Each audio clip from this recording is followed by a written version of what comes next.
Wish that I was on a rocket top down in the Tennessee hills.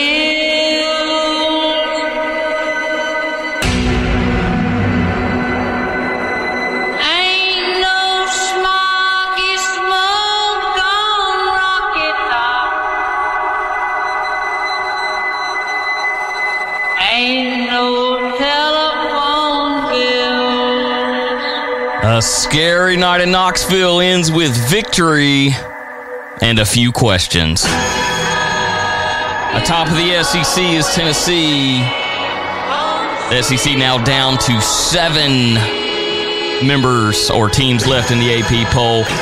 Plenty of CFP changes to come after this big week in college football.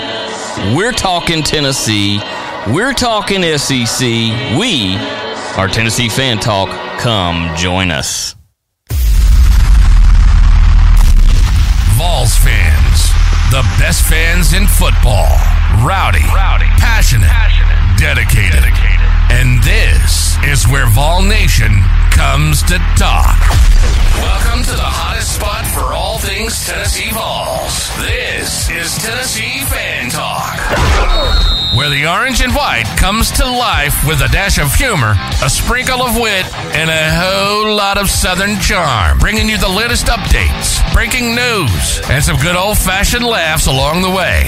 We're the water cooler chat you wish you were having at the office, minus the boring stats. Whether you bleed orange or you're just dipping your toes into the world of Tennessee sports, this is for everybody. It's loud, it's proud, it's Tennessee Fan Talk. And now your hosts, Byrd and The Duke. Hey there, Tennessee fans. Despite how you feel about last Tuesday's results, America received 2 messages. The first, that came in on time, as it should have, shows moving to a 12-team playoff will make November very, very interesting, especially as the SEC is beating each other up. The second result was that America desperately wants a change from that of the last 4 years. Week 11, very interesting. Here to break it down, as always, you got the Duke, you got Byrd. Thanks for joining Tennessee Fan Talk. Well, I mean, the 12-team playoff still ends up getting the same result as the 4-team playoff. One winner.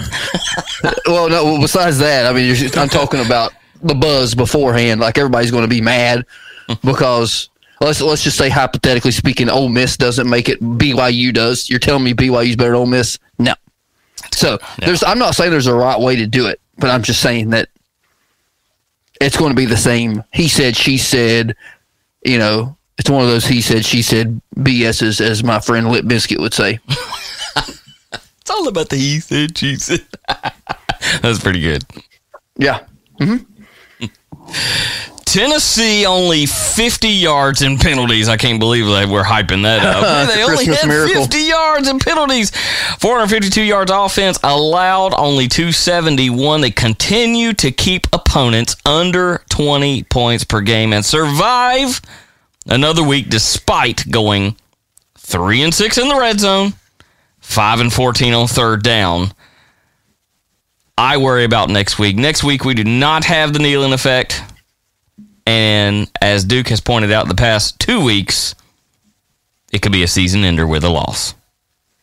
I mean, I'm all on board on that theory. I mean, as bad as you hate to say it, like I in the pre-show, I was saying that the fix is in. The 2022 fix is in.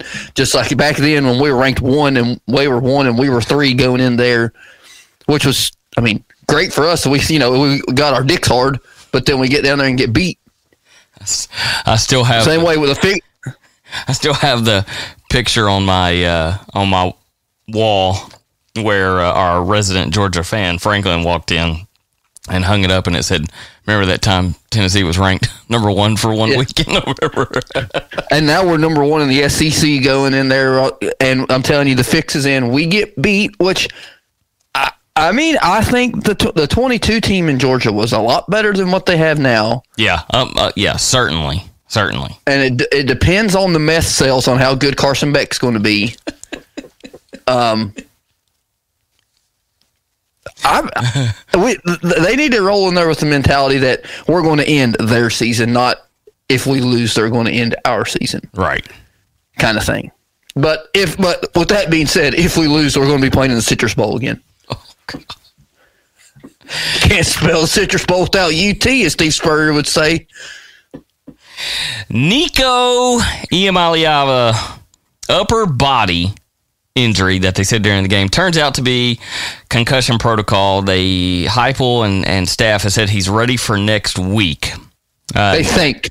Nico, 8 for 13, 174 yards, 2 touchdowns, finally gets a 73-yard bomb to stick. Well, I mean, he threw it to the heavens. You know what I mean? I mean, Jesus seen it go by him real quick on the way back down. Jesus said, "What the?" Yeah. He's Coach Majors is up there saying, "Finally, son, there it is." I think Coach Majors is dead, right? Has to be. Sure, you would think so. You would think so. I'm putting my money on that he's dead. I love that they kept him down, especially if it's concussion protocol and the lights and the sound, and keep him away, have him go looked at, whatever. I kind of feel the same about Dylan Sampson. Why continue Sampson after the injury that kept him down? Kept him down on the field for quite a while. Why put him back in with an possible ankle injury when you are desperately going to need him next week? Well, the hardcore Tennessee fans that are mad, which we're hardcore Tennessee fans, he's not getting any love for the Heisman talk, so maybe that's why they kept him in, seeing if they could pad his stats to maybe they send. I'm not saying he's going to win, but at least when he did come back in, he got the rushing touchdown that he needed for this game. I'm telling you though that he needs to get the stickum from freaking Little Giants because that son of a gun has. And every time it's like it's a slow motion, they just rip it out. Yeah. It's not like I mean, I guess this time really wasn't so much as helmet to ball, but get him some stickum. From the Little Giants where he's going. Keep it on there. Oh no! Yep. Oh no! Yeah, that's what we need. That's what he needs. I know that makes sense. It makes sense if they're trying to pad his stats while they put him back in. He has another year, right? Doesn't he? Well, I mean, he is a junior, but in today's world, he might be going to the NFL. He might get. I don't think somebody else outpays him. I feel like he's a pretty loyal dude, but that's coming from a homer. So no, I think also thought that D'Amico Slaughter might be a loyal dude, but little did I know he wanted to go play for Arkansas. I would say, and didn't have a losing season, but he beat us, so that's right. That's why I'm not going to touch on that. How do you feel? Because I know that I feel better as a backup. He's had years. He knows Heupel's system, right? His one time in last time he throws a pick. Like you said, it was going to be this is going to be an all or nothing. I'm either going to say, hoo, look what I did, or crap, look what I did. I mean, he might have got more passing yards and pass interference than Van Buren had whole game. And standard passing yards. Why not just burn it? I mean, buddy, I'm all for it. Chuck that thing up there. Put your nuts on the table.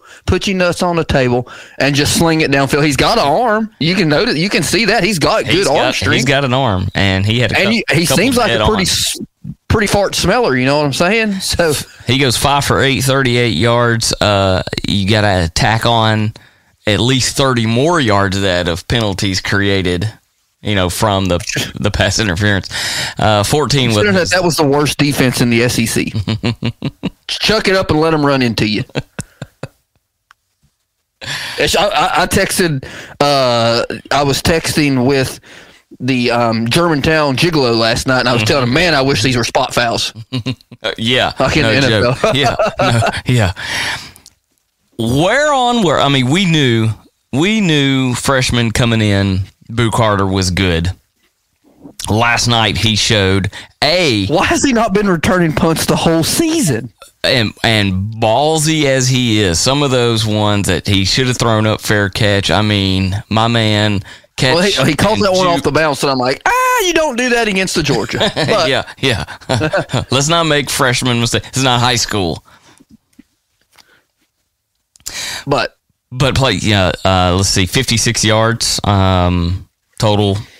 His largest was 28. Mm-hmm. And he had an interception, right? Sure did. Yeah. And we still did. I think we didn't score a touchdown off of it. I think we coughed it right. No. We went for it. That's the one we went for in the first quarter. And then, yeah. Mm-hmm. Yeah. Hence that horrible red zone percentage.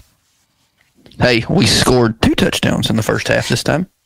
And let's get the horrible out of myself here is defense, right? Defense did it again, did their thing. But we might have got exposed. It seems that they were either great or horrible. Play over play. So 9 tackles for loss, 36 yards, great. You did what you're supposed to do. The other times, what was up with the middle? Wide open, and will this hurt us more against Georgia? Because Beck's not going to be running that much. Or Vandy. You read my mind, because last night, once again, I was texting the Germantown Gigolo, and I told him that we might have just got exposed, and this scares me even more for playing Diego Pavia, who now has a team of lawyers suing that he wants another year of football because I don't know why. But, I mean, anyway, it scares me because ETN hasn't shown out, but that doesn't mean he's not going to, right? Yeah, he certainly could. And, I mean, Beck has been down in the dumps ever since he started dating the girl from Miami, whatever her name was, the one that plays basketball. He's in love with a... Yeah, I mean, I'm already looking past Georgia. I don't know.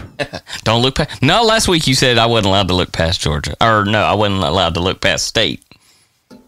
Well, I mean, yeah, that's stupid. We might be the only people in this world that's ever put into the atmosphere that, we're looking past Georgia for the Vanderbilt game. I would say that is a first. We're the only stupid enough ones to think that. You know what? We're looking past Georgia for Vandy. I mean, come on. We ranked way above Georgia now. I'm telling you, the fix is in. Game was... as we kind of expected. You said 35-9. I said 49-13. Mm-hmm. So you were definitely closer. Sign me up, Coach. I like it.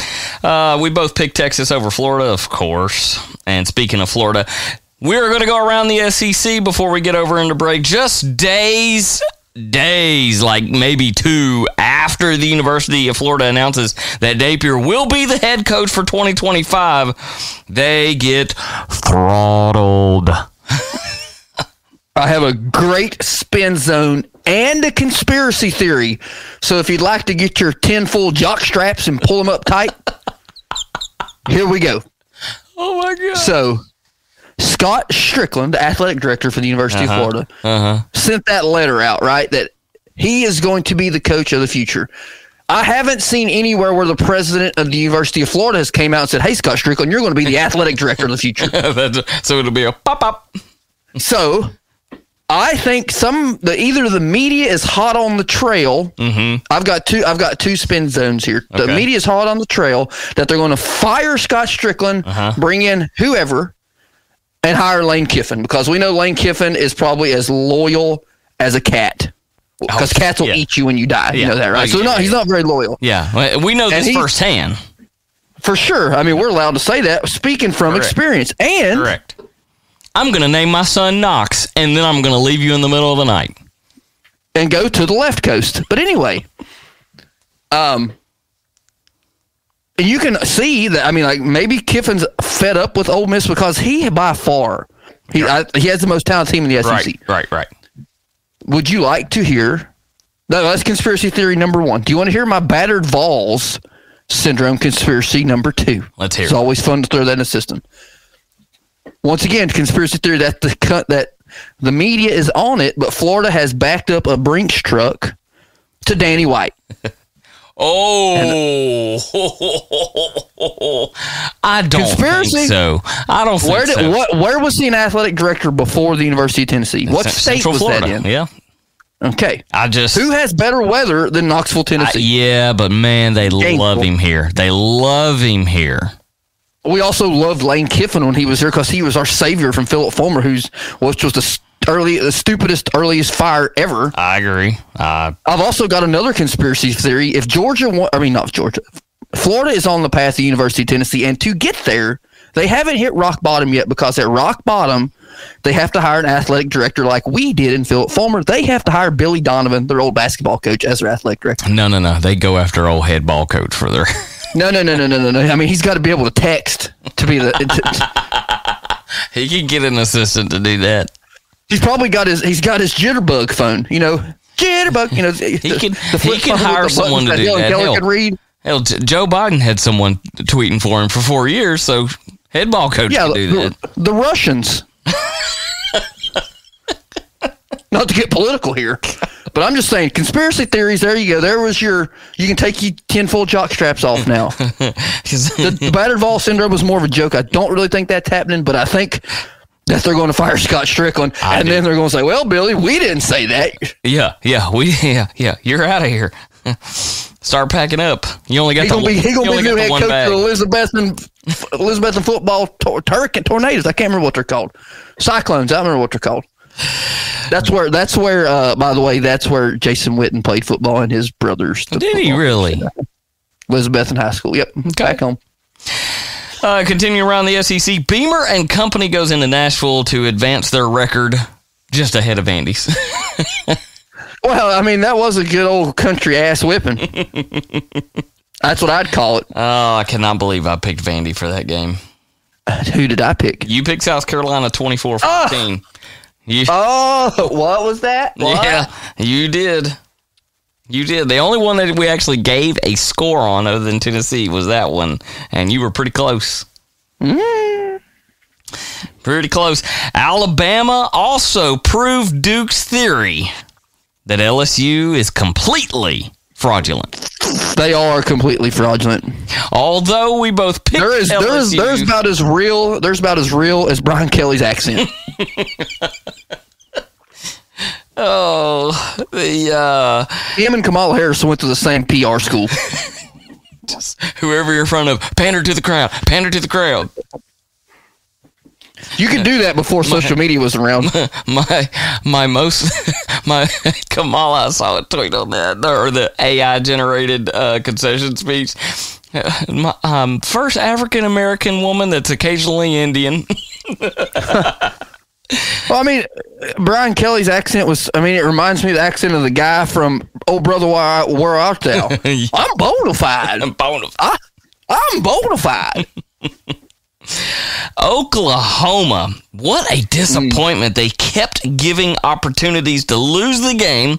Here's a silver platter. Here's a silver platter. And finally, Drinkowitz and company said, okay, fine, we'll take you up on it. Did you see Drinkowitz's post-game interview?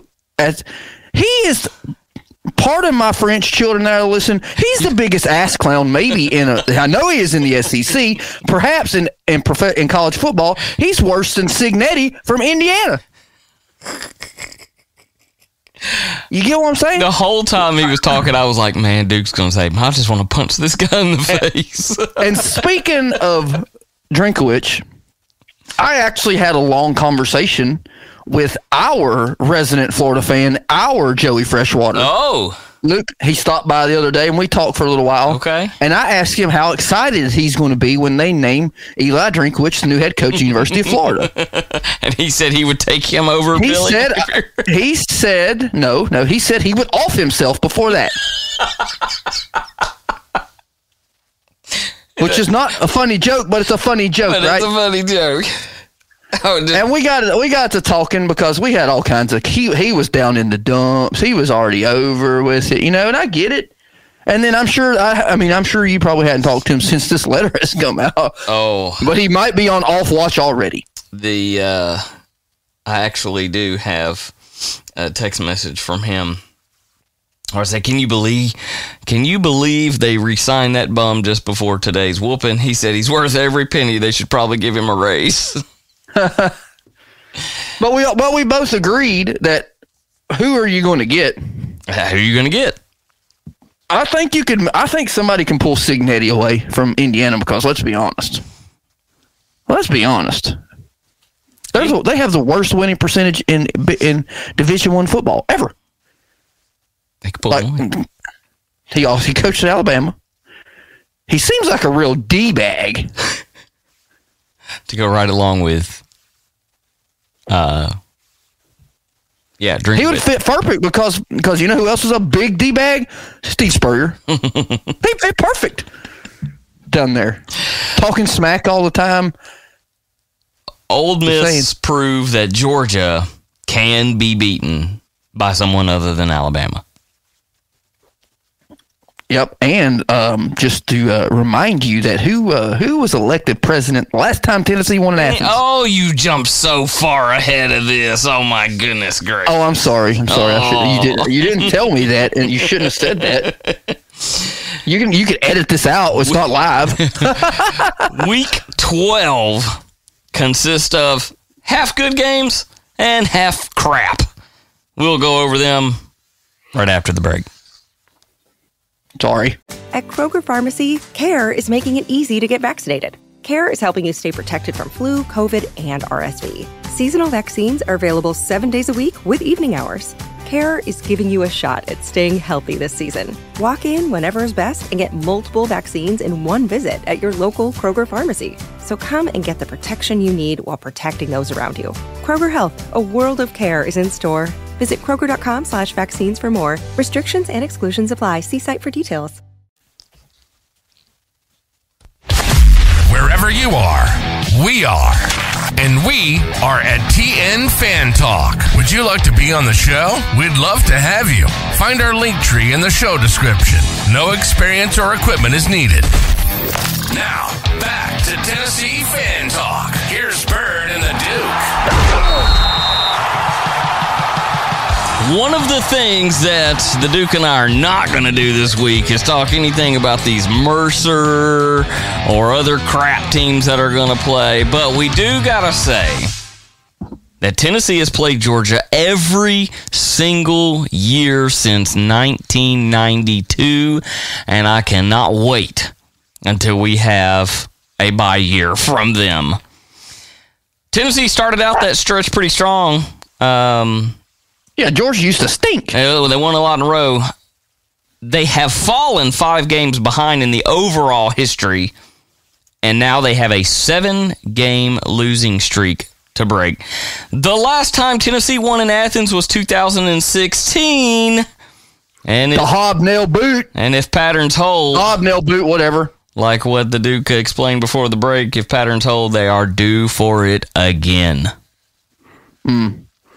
Yeah, I need to see some proof that the Heupel offense and team can travel because we haven't.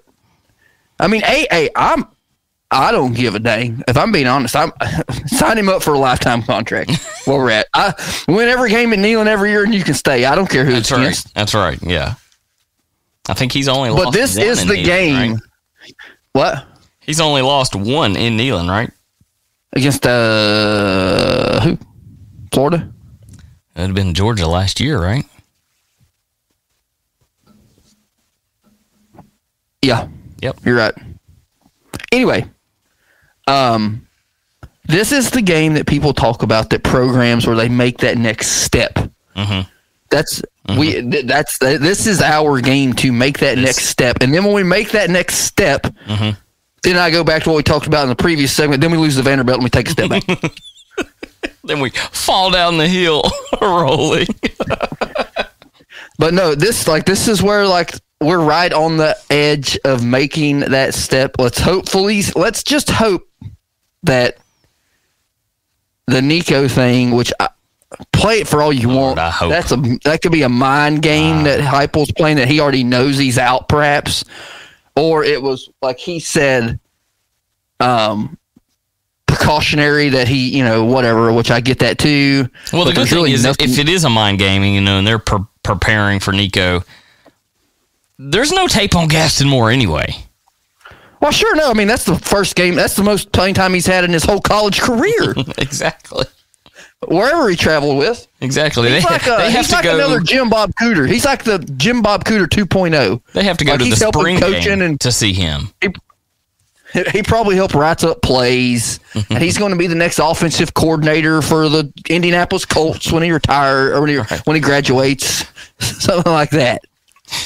Georgia 7-2 overall, 5-2 in the conference, has beat Clemson, which seemed like an insignificant win at the beginning. Clemson's, hanging around. ACC stinks, bro. They do. Tennessee Tech, Kentucky by a point. So I don't want to hear any crap. Now, while it was a low-scoring game, I don't want to hear any crap about Tennessee having a hard way to go because, like I said, Georgia only beat them by a point. Auburn, who has lost to everybody.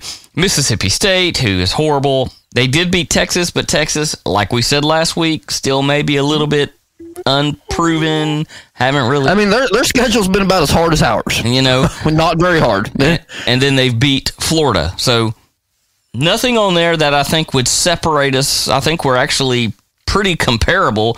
And, of course, their losses to Bama and Ole Miss. Tennessee 8-1, 5-1 in the conference, with its only loss to Arkansas, which came after a bye week, which is one of the Dukes, 4 Garantanos of life. Mm-hmm. We opened the week with a point to prove.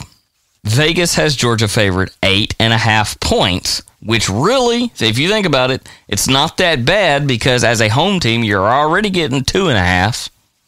Sure. So, well, I mean, if we're going to be game, Vegas swung and missed on the Vols basketball team yesterday, which, by the way, I watched the whole game because the noon slate of football stunk. I did not. Vegas had Louisville winning that game? Yeah, they were a 2.5 point favorite. It was at the Chicken Bucket. It was in KFC Bucket Arena. And Rick Barnes and company just smoothly beat the piss out of them, beat them by 22 points. I mean, kept them in double digit, except for like once, maybe twice. I think that he needs to. I mean, I know we're getting off topic a little bit because we're talking about football, but I think that Rick Barnes needs to trademark his defense and call it Alcatraz because it's on the island. Ain't nobody getting off of that thing because his defense is good. And if you try to get off Alcatraz Island, you're gonna die anyway. So come on. I think I'm so glad that you actually went into basketball because that is one thing. As I'm prepping a little bit of show, as soon as you said it, I went, "Oh crap! I didn't go into basketball at all." Oh, I watched it. Yeah, I watched all of it. Like I said, I watched a little bit of the early SEC games. I'm like, man, these Florida. I was like, Florida, Texas, maybe. Billy Napier, maybe. Nope, I was wrong. And then I'm like, let's just watch a basketball game. Which basketball gets a little monotonous back and forth. It's like watching Pong. But it's fun. And it's like at one point, they got within 9 points. And then here we go. And it was right back to it. Yeah, Rick Barnes called timeout and says, "What are you doing? Choose their butt out," which he's probably really good at that. Oh, I'd say he's like one of those coaches that like off the court you probably love him to death when you play for him. You probably hate him at some points. Right. Which I get it. That's how Pat Summitt was too. Yeah. On the court. Why are you yelling at me? This is not what we do in practice. If we look at this upcoming week, slate of games, back over to football.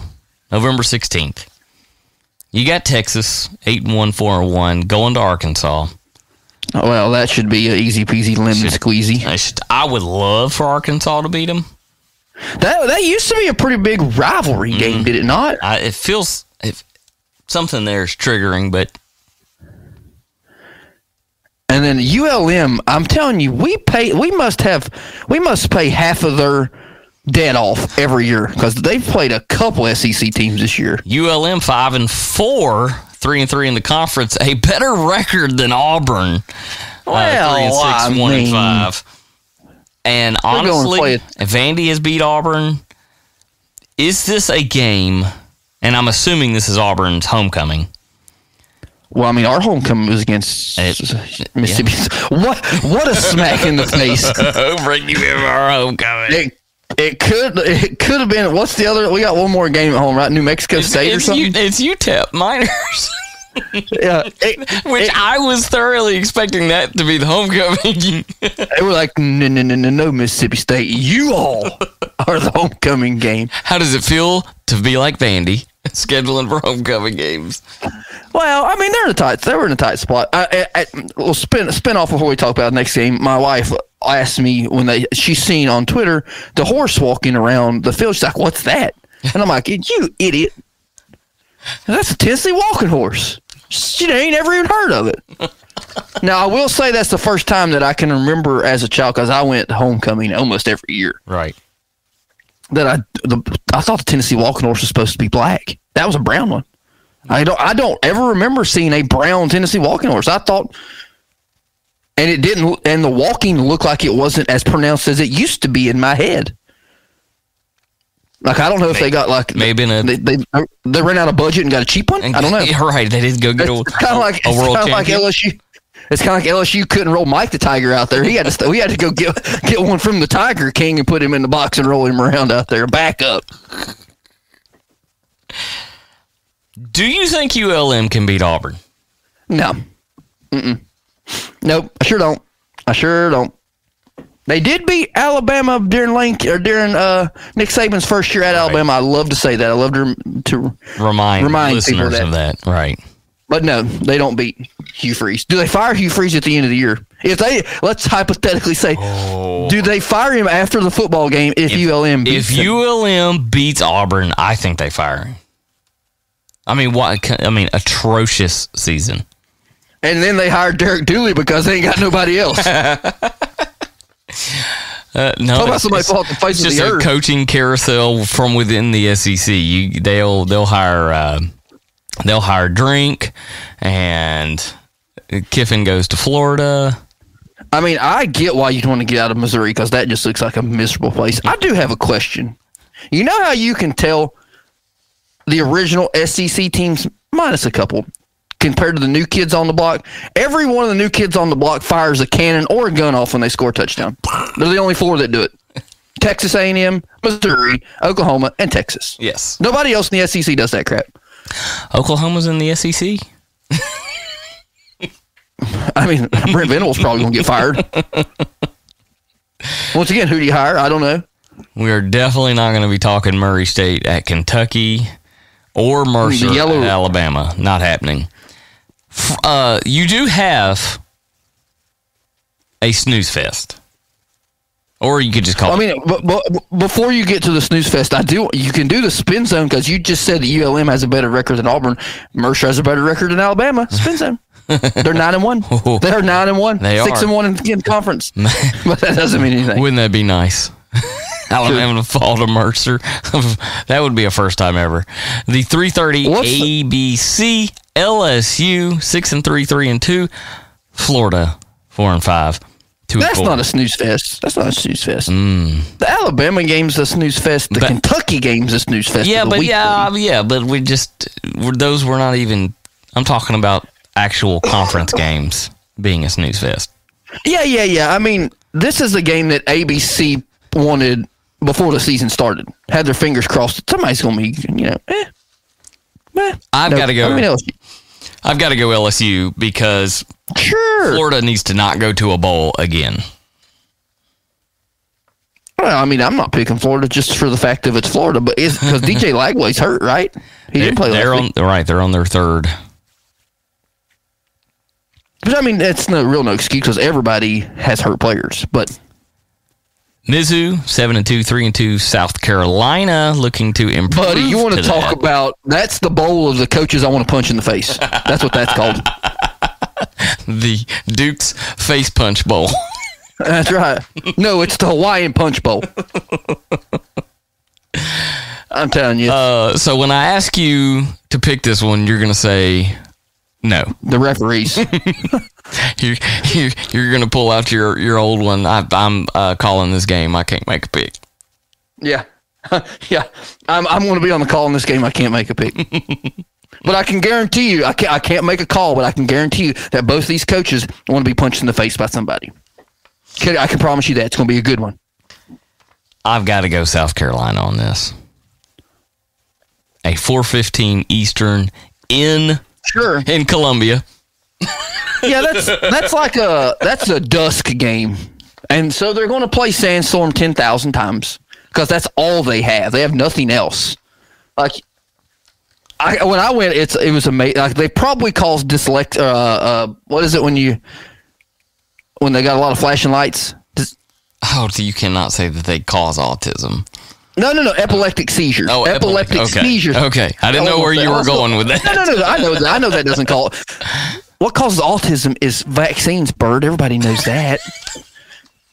I'm going to get struck down. It's a joke, but anyway. What causes Pfizer? That's what causes. Yeah, but anyway, yeah. South Carolina's got to win. I think they're the most underrated team in the SEC by far. Yeah. And you talk about somebody that hasn't played anybody or anyone, if I want to be proper English, which I don't have, is Missouri. They have played no one. I mean, no one. And who they got beat by? I don't know. I'm serious. I don't know. But they got beat by two people. They got dog walked by Texas A&M, didn't they? Yes. Another team that's a fraudulent. You're going to make me look this up. Yeah, because I don't want to. October 26th, Alabama 34-0 is who dog walked. Is who dog walked them.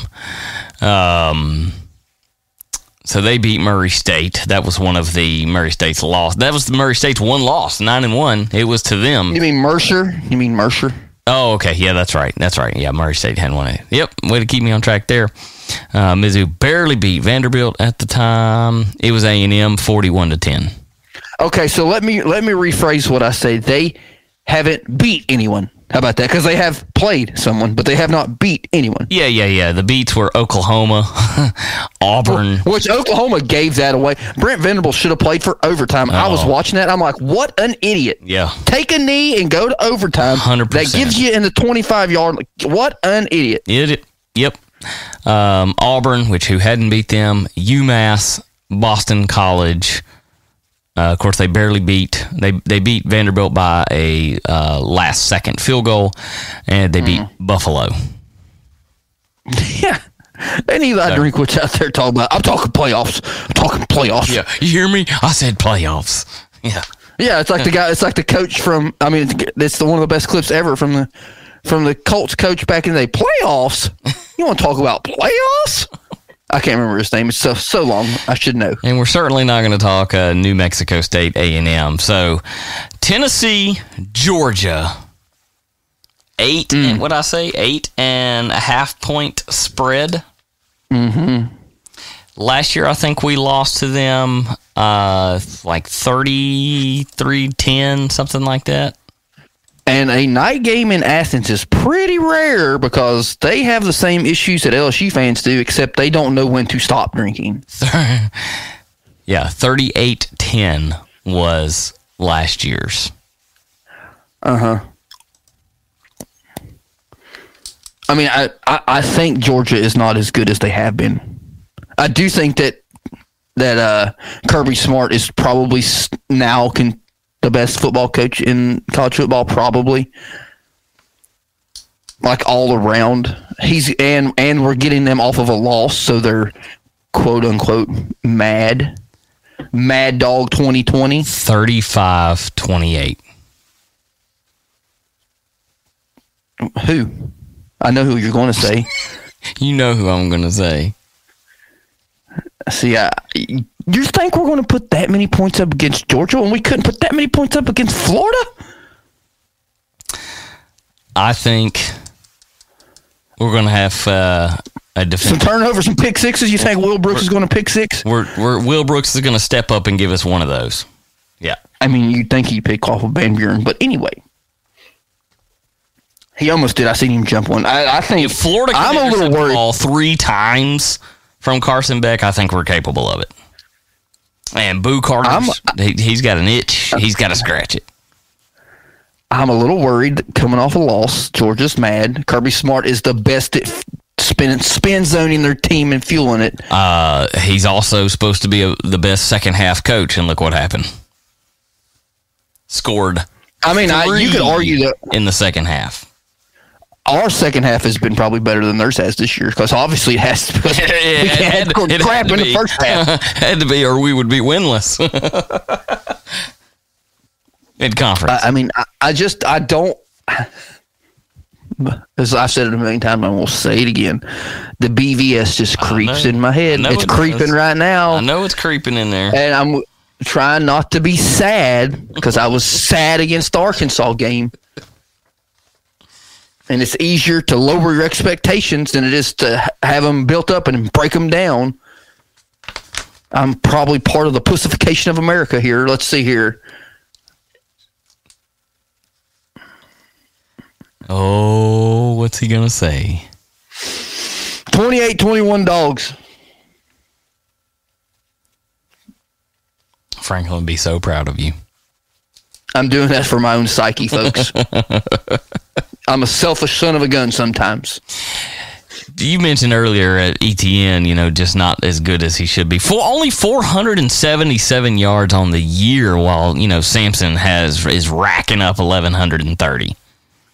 And something else that Georgia has normally, and they don't have this year, they have tight the same ends. problem we have. Well, they don't have receivers. We don't have receivers either. I'm not, no disrespect. We don't have receivers. Not the receivers that need I can't to be remember in which Heupel's play. I can't remember which play it was, but there was a play that there was pretty clearly pass interference in the end zone, and they didn't call it in the second half. Right. Who was the receiver there? I don't know if it was Nimrod or if it was who was the other guy that caught the big long touchdown pass? I forgot already.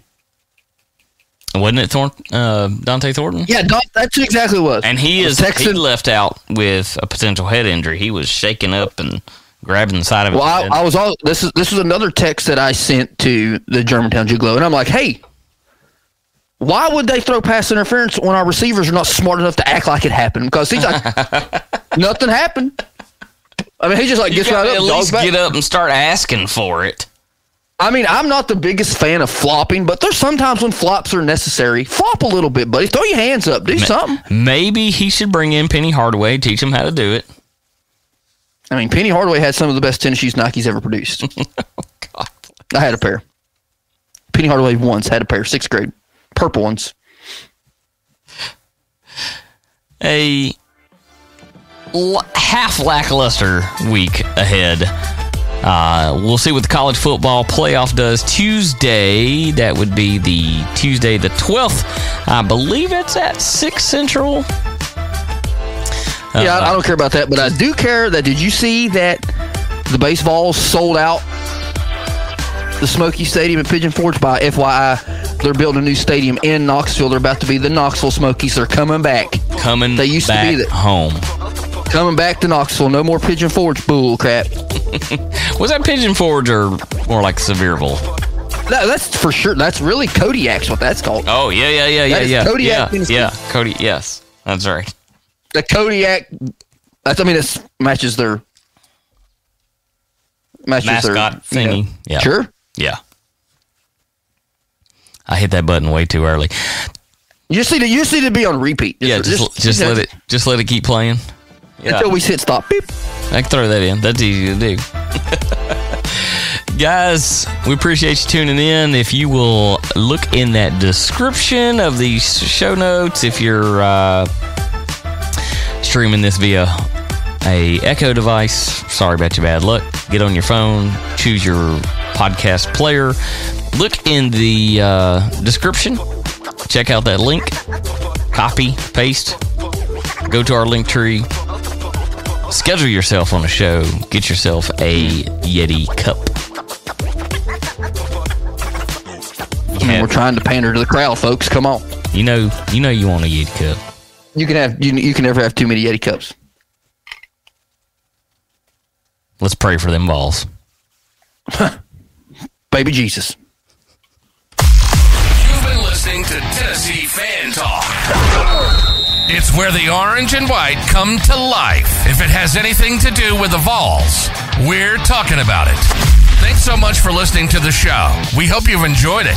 Make sure to like, rate, and review. And we'll be back soon. But wherever you are, we are. And we are at TN Fan Talk. Would you like to be on the show? We'd love to have you. Find our link tree in the show description. No experience or equipment is needed. Keep bleeding orange. And see you next time on Tennessee Fan Talk.